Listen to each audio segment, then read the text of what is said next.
पहली वाणी है भक्ति की नंबर 9। तू प्राणदायक कैसे बना, तू तो वही बसता है, अन्य ठौर भी नहीं, फिर दायक कैसा। इस वाणी को समझने के लिए भाभी हमको बहुत ज्यादा एक गहराई में जाना पड़ेगा। ये भक्ति या भक्त की स्थिति है। वो भक्त, उसके प्राण उसके इष्ट हैं। वो सोता है, खाता है, उठता है, बैठता है, सब कुछ अपने इष्ट के साथ। वो है, उसका अस्तित्व, या हम सीधे अक्षरों में कहें वो है क्योंकि वो अपने इष्ट के साथ जुड़ा है। तब इसमें गुरुदेव बोल रहे हैं कि तू प्राणदायक कैसे बना। अब यहां पर ये बात आती है कि इष्ट ने उसको प्राण दिए? नहीं, उसके लिए उसका इष्ट ही उसके प्राण है।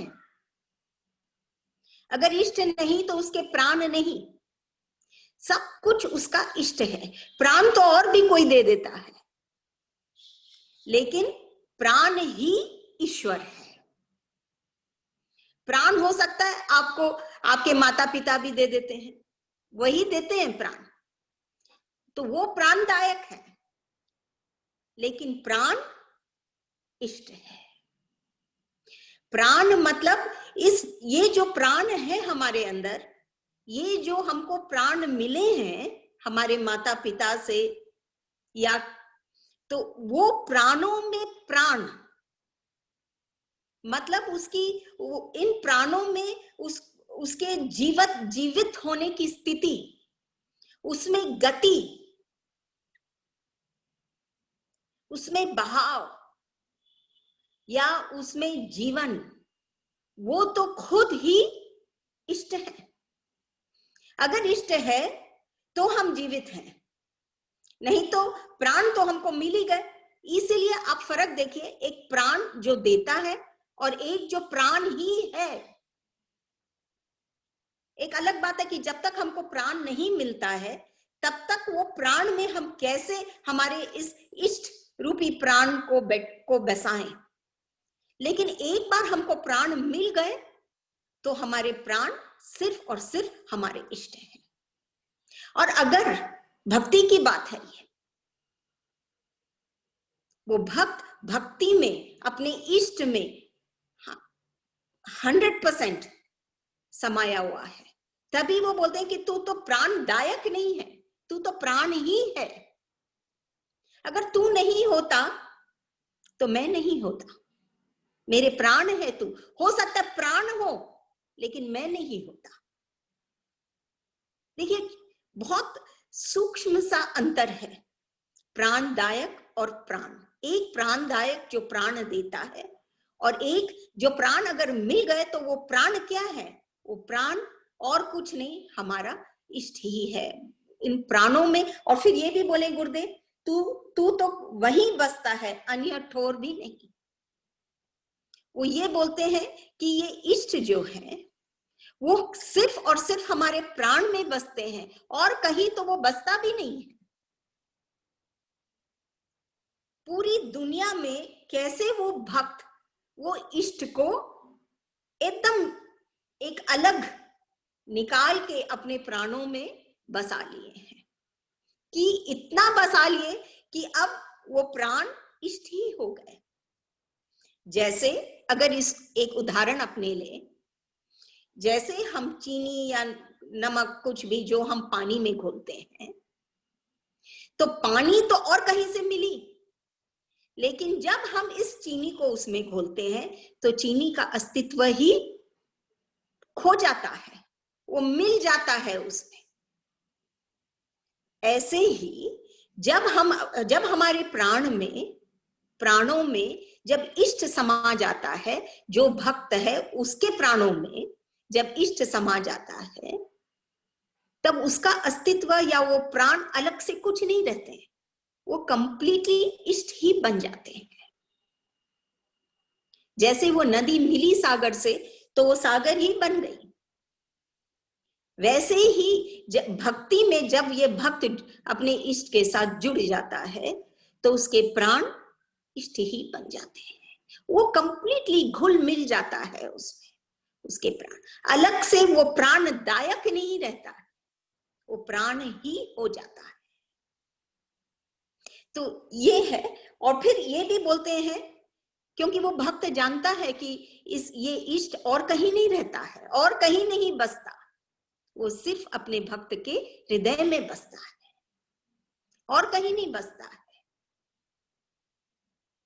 वो सिर्फ उसके चेतनता में बसता है। अगर हम प्रकृति भी देखें तो ये फूल हैं, ये पत्ते हैं, पेड़, पशु, हर एक के अंदर चेतनता है, वही तो इष्ट है। ऐसे ही जो हमारे अंदर जो चेतनता है, ये जो प्राण है, जिसके कारण हम बोलते हैं कि प्राण है या हम प्राणी हैं, तो इन प्राणों में भी ये इष्ट की चेतनता है। तो अगर ये इष्ट की चेतनता नहीं होती तो हम ही नहीं होते ना। तो तू प्राणदायक नहीं है, तू मेरा प्राण ही है, न तो हम ही नहीं होते, हम भी शव ही हो जाते हैं। तभी कहते हैं कि तू प्राणदायक नहीं, फिर तू दायक कैसा? तू प्राणदायक नहीं, तू तो प्राण ही है। प्राणदायक तो हमारे माता पिता होते हैं, लेकिन इष्ट हमारा प्राण है। प्राण तो वो दे दिए, लेकिन प्राण में प्राण या प्राण में जीवन या प्राणों में प्रेम, जिसके कारण जीवन सार्थक होता है, वो तो इष्ट ही कर सकता है और वो वहीं बसता है। हर एक के प्राण ही इष्ट है, प्राणों में ही बसता है। हम जल्दी से यही कह देते ना, तू तो मेरा प्राणदायक है, लेकिन वो प्राणदायक नहीं, वो तो प्राण ही है एक भक्त के लिए। अगली वाणी है वाणी नंबर 10 भक्ति की। समता में झूलन कैसा, विषमता झुलाती रुलाती हंसाती। समता में झूलन कैसा? जिंदगी के सफर में कभी उतराव, कभी चढ़ाव, कभी ऊंची स्थिति कभी नीची स्थितियां आती रहती है, कभी प्रतिकूल कभी अनुकूल। मेरे ख्याल से शायद ही कोई का जीवन होगा जिसके जीवन में एक ही तरह की परिस्थिति हमेशा रहती है। यहां तक कि भी जितने अवतारी हमारे रामकृष्ण और भी जितने बने, उनके जीवन में भी आप देखिए, हर तरफ आप देखिए, कभी ऐसा नहीं होता है कि एक ही स्थिति रहती है। जैसे तभी तो कहते हैं ये भव सागर है, क्योंकि सागर में भी तो एक तरह की स्थिति नहीं होती है, उसमें भी लहरें आती हैं, लहरें फिर लीन हो जाती हैं, फिर नहीं उठती हैं, हमेशा उसमें चाल रहती है और हमेशा ये लहरें आती रहती है, इसीलिए भाव सागर। लेकिन अगर हम ये भाव सागर से भव सागर में आ जाएं, हमारे भीतर की स्थिति में हम आ जाएं, बाहर की दुनिया से अगर हम भीतर की दुनिया में आ जाएं, तो हम समता में आ सकते हैं। वो अलग बात है कि भीतर में भी, हमारे हृदय में भी रोज नए नए विचार, और रोज शायद हमारे हृदय से ही शुरू होते हैं ये दुख और सुख और ये प्रतिकूल और अनुकूल, हम अपने हृदय में ये चीज डिसाइड कर लेते हैं। तभी गुरुदेव बोल रहे हैं कि समता में झूलन कैसा, जो जिसका भीतर की दुनिया में समता है, एक जैसा है। बाहर तो आपके हाथ में नहीं है, भीतर तो आपके हाथ में है, एक भक्त के तो हाथ में है ही, क्योंकि अभी हम यही कह के चुके हैं कि उसके प्राण तो उसका इष्ट है। अगर इष्ट है तो फिर समता है। इष्ट कभी नहीं घबराता, इष्ट कभी नहीं, इष्ट तो हमेशा आनंद में ही रहता है। संत गुरु हमेशा आनंद में रहते हैं। अगर वो हमारे प्राण हैं तो हम ये कह सकते हैं कि हमारे प्राणों में समता आ सकती है। लेकिन गुरुदेव बोल रहे हैं कि समता में झूलन कैसा? फिर आप इस जीवन के जो ये प्रतिकूल अनुकूल जो परिस्थितियां हैं, इसमें तुम क्यों झूल रहे हो? मतलब दुख और सुख में क्यों झूल रहे हो? आज दुखी कल सुखी क्यों? तब लिखते हैं विषमता झुलाती रुलाती हंसाती। अगर आप अगर आपके अंदर ये समता नहीं है तब हम झूलते हैं। कैसे झुलाती है? ये ऊंची नीची परिस्थितियों में, और रुलाती है और हंसाती है। देखिए हंसाती है गुरुदेव इसलिए बोलते हैं कि जब कोई सुख की चीज या कोई अनुकूल कोई बात होती है तो हमको अच्छा भी लगता है, सुख भी हम महसूस करते हैं, हंसते भी हैं और हम रुलाते भी हैं।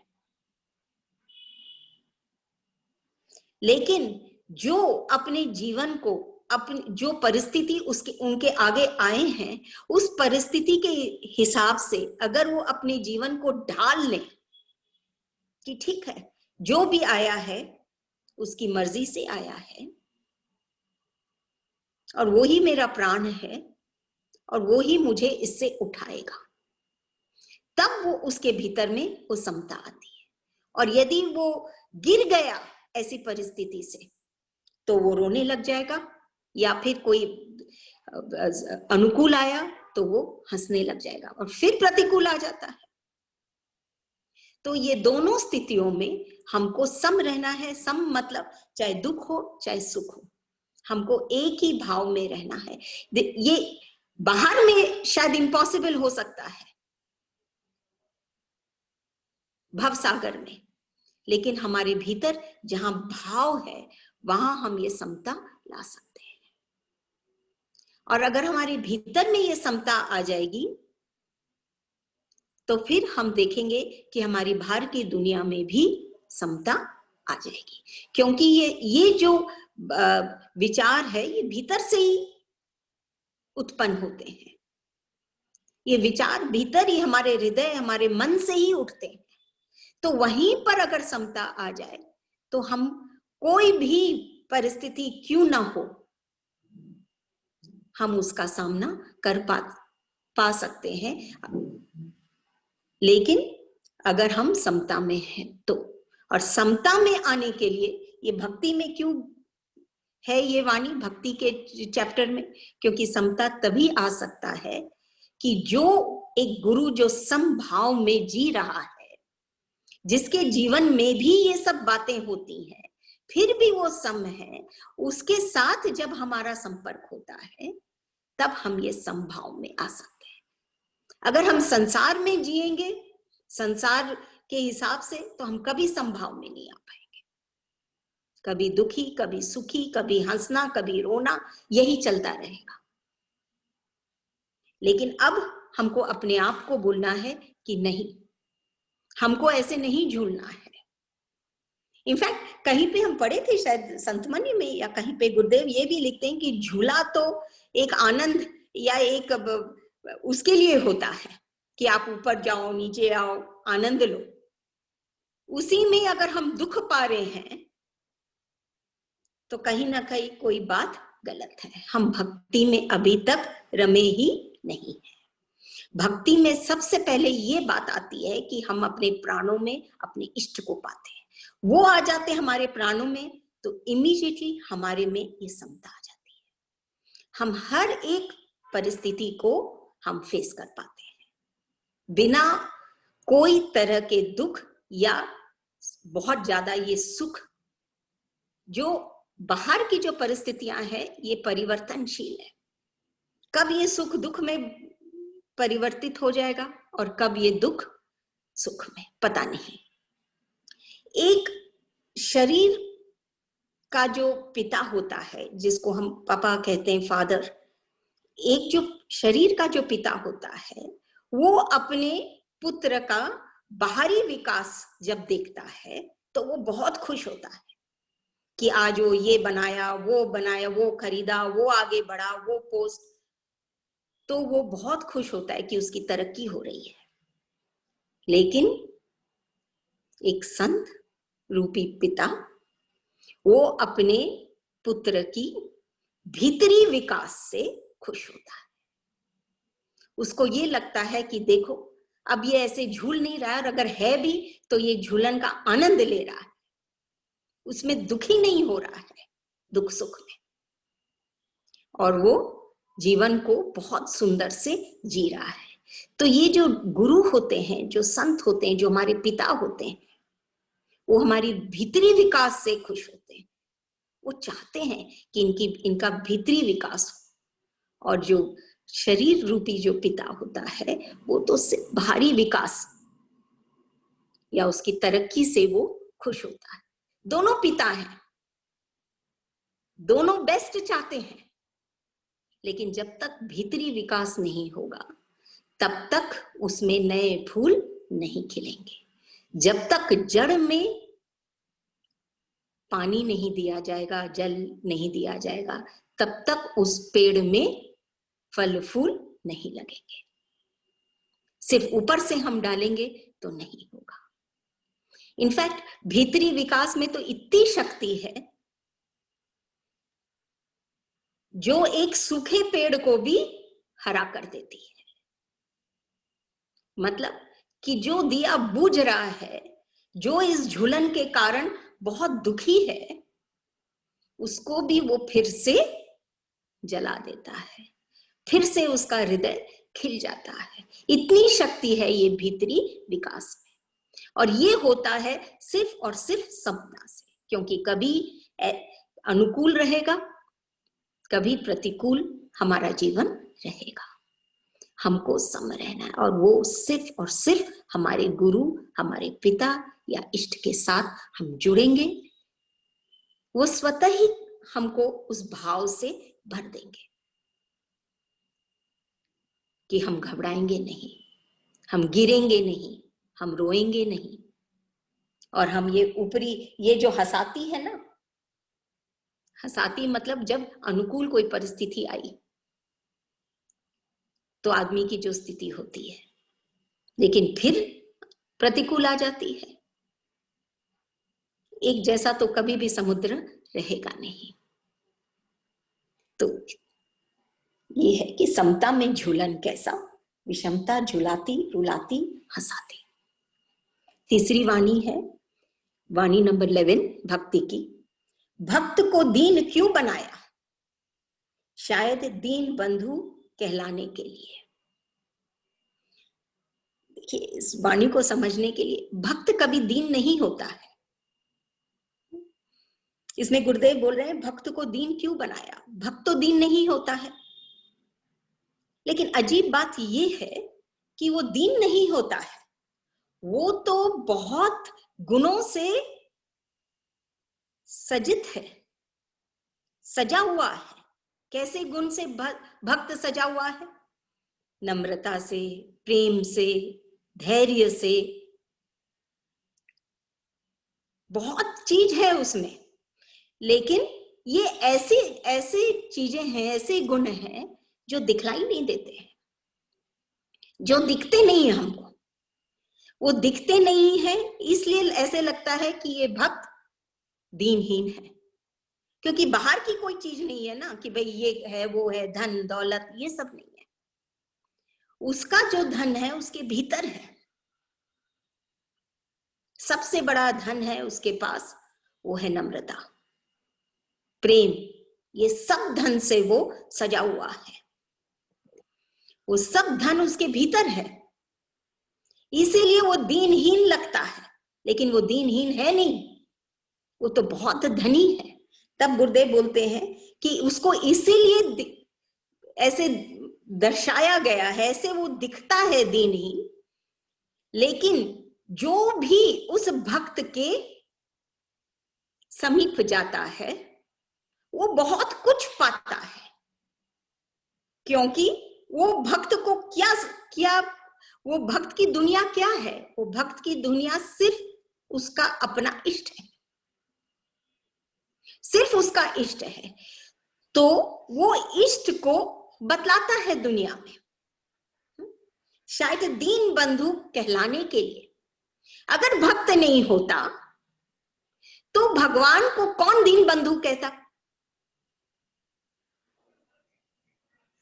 वो उसको भगवान को हम दीन बंधु कौन है? भगवान है। दीन बंधु मतलब दीनों का जो बंधु है। तो कौन किसका बंधु है ये भगवान? भक्तों का। तो भक्त कौन हुए? दीन हुए।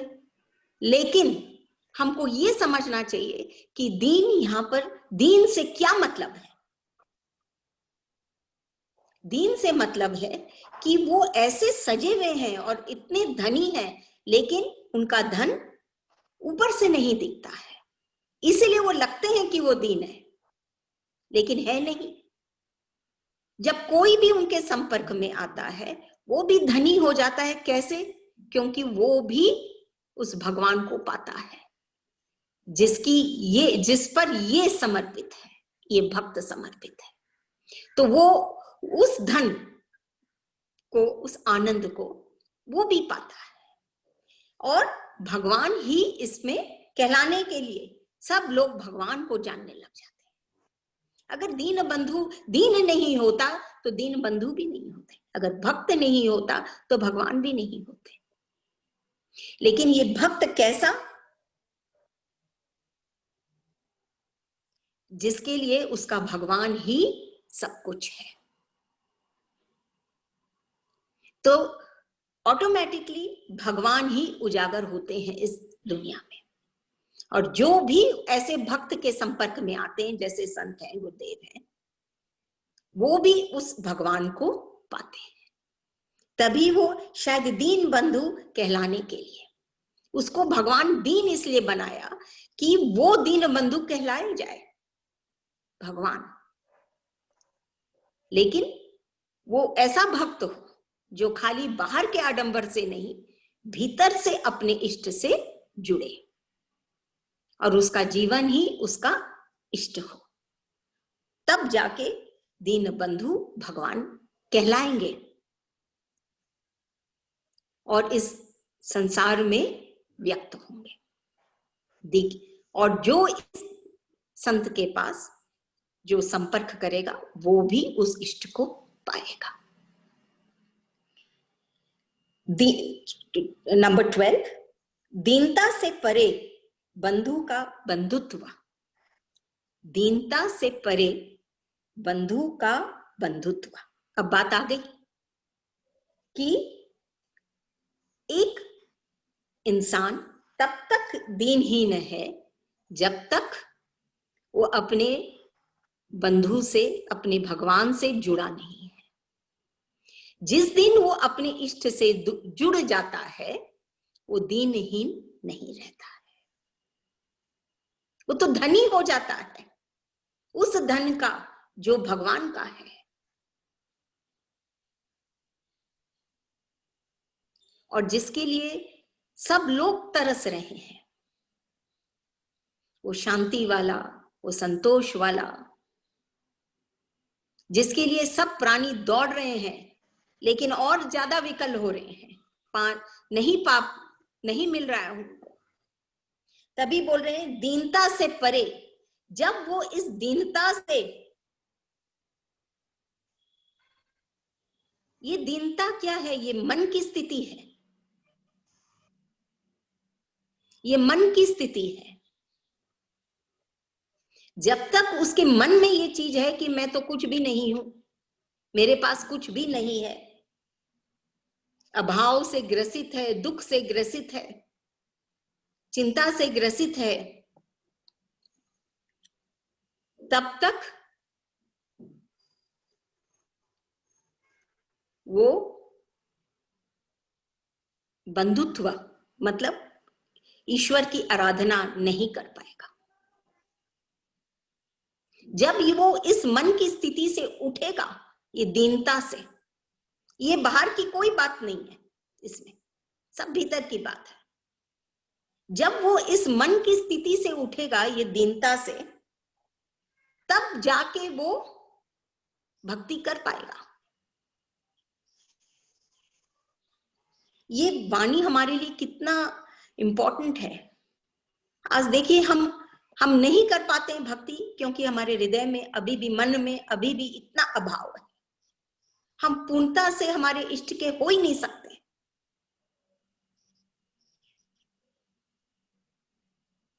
दीनता से परे बंधु का बंधुत्व, जब दीनता से परे हट जाएगा, तब वो बंधु का बंधुत्व, बंधु भगवान का वो बंधुत्व भक्ति कर पाएगा। नहीं तो वो नहीं कर पाएगा, वो इस झूलन में झूलता रहेगा। ये सब मन की स्थिति है। और ये जो भक्त को दीन क्यों बनाया, गुरुदेव बोल रहे दिखता है वो दीन, लेकिन दीन है नहीं। वो तो उसके धन से, भगवान के इस प्रेम धन से भरा हुआ है, लेकिन ऐसे दिखता है क्योंकि बाहर में नहीं दिखता है ना, ये तो भीतर का भाव है। लेकिन जब कोई उसके पास जाता है, तब वो भी वो धन को पाता है और वो उस दीन बंधु को जान पाता है, उस भगवान को जान पाता है। अगर ये भक्त नहीं होता तो कौन जानता उस भगवान को? इन अदर वर्ड्स, ये जो दीन है या ये जो भक्त है, ये भगवान को व्यक्त करता है।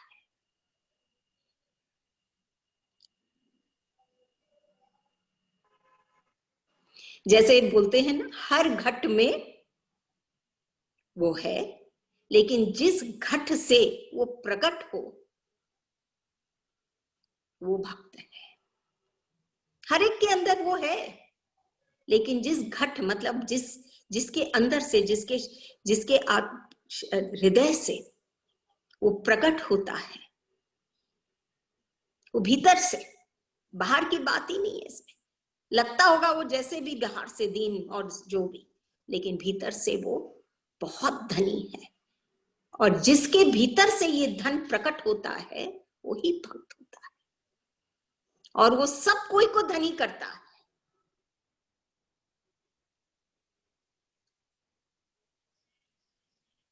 तभी बोलते हैं दीनता से परे बंधु का बंधुत्व। हमको इस दीनता, ये जो हमारी मन की स्थिति है, दीनता, ये अभाव, ये विकार, जिसके कारण ये दीनता है ना, हम अपने आप को जानते नहीं हैं कितना धन है हमारे भीतर।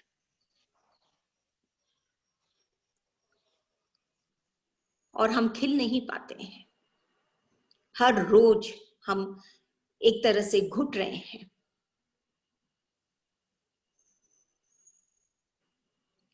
तभी बोलते हैं कि कान लगा के भगवान की बात हम क्या सुने, हमको तो अपने दिल लगा के सुनना पड़ेगा। हम जब दिल लगा के सुनते हैं, तब हम पाते हैं कि भाई हम तो दीनहीन है ही नहीं, वो हमको क्या बोलना चाह रहे हैं।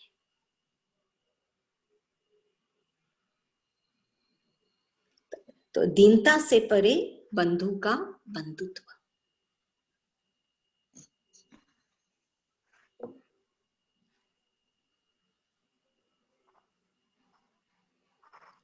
जो मिल गया, ठीक है, हम कहेंगे कि वो है सफलता।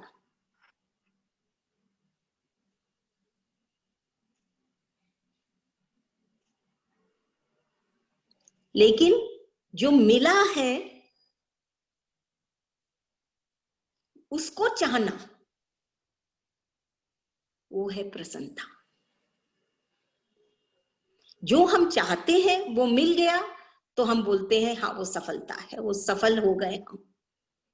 लेकिन जो मिल गया हमको हमारे जीवन में, उसको चाहना क्या है? प्रसन्नता। जैसे हम मिल गए हमारे गुरु से, हमारे इष्ट से, फिर उसको हम चाहने लगे तो हम उसको हम क्या कहेंगे? वो सिर्फ प्रसन्नता की स्थिति है। और जो हम चाहते हैं वो हमको मिल गया, वो तो बाहर की बात है। हमको जो मिला है ये है समता की भाव। हमको जो मिला है उसको हम चाहने लग जाए, वो है प्रसन्नता, वो है समता। अगर हमको समझना है कि समता क्या है, कि जो भी हमको मिला है उसको हम एक्सेप्ट करें, उसको हम चाहें,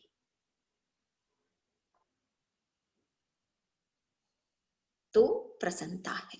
यही गुरुदेव बोल रहे हैं कि ये झूला में झूलना नहीं है, और अगर झूला है तो उसका आनंद लो। कभी रोना कभी हंसना नहीं है,